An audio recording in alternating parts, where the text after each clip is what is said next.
السلام علیکم دوستو، خان نے اپنی کابینہ کے اندر آج پھر رد و بدل کی ہے۔ فردوس ہاشمی کاوان صاحبہ کو ان کو عہدے سے ہٹا کے شبلی فراز صاحب کو انفارمیشن منسٹر لگا دیا گیا، اور ساتھ ہی جنرل ریٹائرڈ عاصم سلیم باجوہ صاحب کو اسپیشل ایڈوائزر آن انفارمیشن لگایا گیا۔ اب یہ بار بار جو خان اپنی کابینہ کے اندر رد و بدل کر رہا ہے، چینجز لے کر آ رہا ہے، پورٹ فولیوز چینج کر رہا ہے، ٹیم میں سے باہر نکال رہا ہے، ٹیم میں نئی ایڈیشنز کر رہا ہے، میں سمجھتا ہوں اس کے بہت ہی مثبت پہلو ہیں۔ اگر آپ ان کے فوائد کو دیکھیں تو میں سمجھتا ہوں کہ وہ دیر مینی فولڈز۔ میں مانتا ہوں کہ ہمارے ملک میں اس چیز کی جو ہے نوید نہیں ملتی، مثال کم ہی ملتی ہے۔ اکثر و بیشتر، خاص طور پہ جو سیاسی حکومتیں آئی ہیں ان میں جو پہلی دفعہ آ کر کرسی پہ بیٹھتا ہے وہ پوری حکومت کے جانے تک کرسی پہ ہی رہتا ہے۔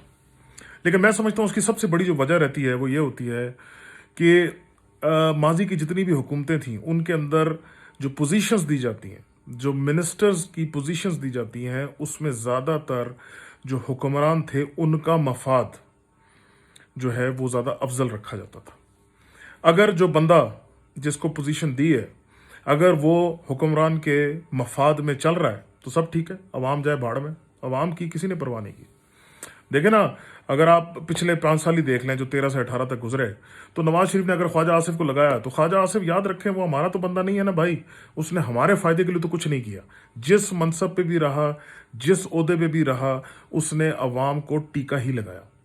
مطلب آپ پاور سیکٹر دیکھ لیں، خود بزنس کا حصہ بنتا رہا وزیر ہو کے، اقامے رکھتا رہا دبئی کے وزیر ہو کے، اس کے علاوہ مفاد اس کو نواز شریف کا افضل تھا، عوام کا تو افضل نہیں تھا۔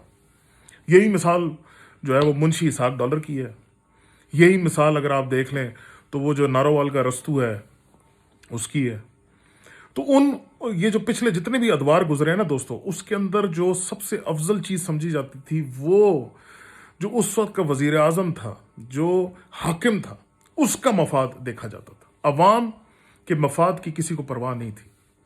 اس وجہ سے ان کے زمانوں میں جو یارڈ سٹک تھی، جو پیمانہ تھا کسی کی بھی پرفارمنس کو دیکھنے کا، وہ یہ کبھی بھی نہیں رہا کہ عوام کس حد تک خدمت کی گئی ہے، عوام کی زندگی میں کس حد تک آسانی پہنچائی گئی ہے۔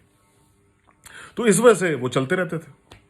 خان نے اپنی ٹیم بار بار دیکھیں بدلا رہا ہے، اس کی میں سمجھتا ہوں جو بہت اس میں مثبت پہلو ہیں۔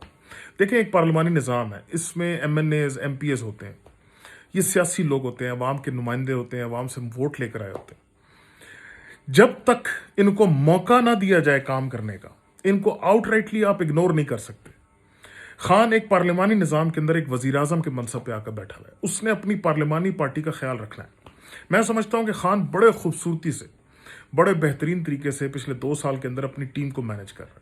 وہ سب کو موقع دے رہا ہے، وہ کہہ رہا ہے ٹھیک ہے، تم نے میرے ساتھ وقت گزارا، تم میرے پارٹی کا حصہ ہو، پارلیمانی پارٹی ہے، پارلیمانی نظام ہے، یہ لو موقع، کام کرو عوام کے لیے۔ لیکن جب وہ ایک سرٹن پیریڈ کے بعد دیکھتا ہے کہ جو فائدہ اس فرد واحد سے عوام تک جانا چاہیے، جو فائدہ حکومت کو ملنا چاہیے، وہ نہیں مل رہا، خان بالکل سوچے بغیر، بالکل ٹائم لگائے بغیر، بالکل یہ سوچے بغیر کہ اس فرد واحد کا رتبہ کیا ہے عوام میں، یا اس کی سے کتنی ہے، یا وہ کتنا طاقتور ہے، خان کہتا ہے I am sorry but I will have to let you go. So this is something which is really unprecedented. یہ مطلب ہماری تاریخ میں ہم نے تو نہیں دیکھا۔ تو دس از، میں سمجھتا ہوں کہ اس کا سہرا بھی خان صاحب کے سر پہ ہی جاتا ہے، یہ کام خان نے ہی شروع کیا ہے۔ تو موقع وہ سب کو دیتا ہے جی، ٹھیک ہے جی، موقع وہ سب کو دیتا ہے کہ بھائی یہ رہا میدان اور یہ رہا گھوڑا، بھاگو۔ لیکن جو اس موقع کا فائدہ نہیں اٹھاتا یا ناجائز اٹھاتا ہے، یا وہ ڈیوٹی نہیں دے پاتا جو اس سے ایکسپیکٹ کی جا رہی، تو Khan shows them the door. یہ this is what I love about Khan.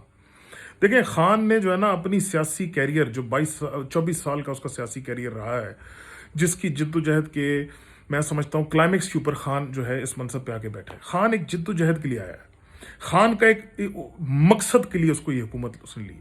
اس نے عوام کی زندگی بہتر کرنی ہے، عوام کو مسائل سے نکالنا ہے، ملک جو قرضوں میں ڈوبا ہوا ہے اس کو نکالنا ہے، معیشت کو اٹھانا ہے، اپنے پیروں پہ کھڑا کرنا ہے، دنیا کے سامنے اس ملک کی عزت بنانی ہے۔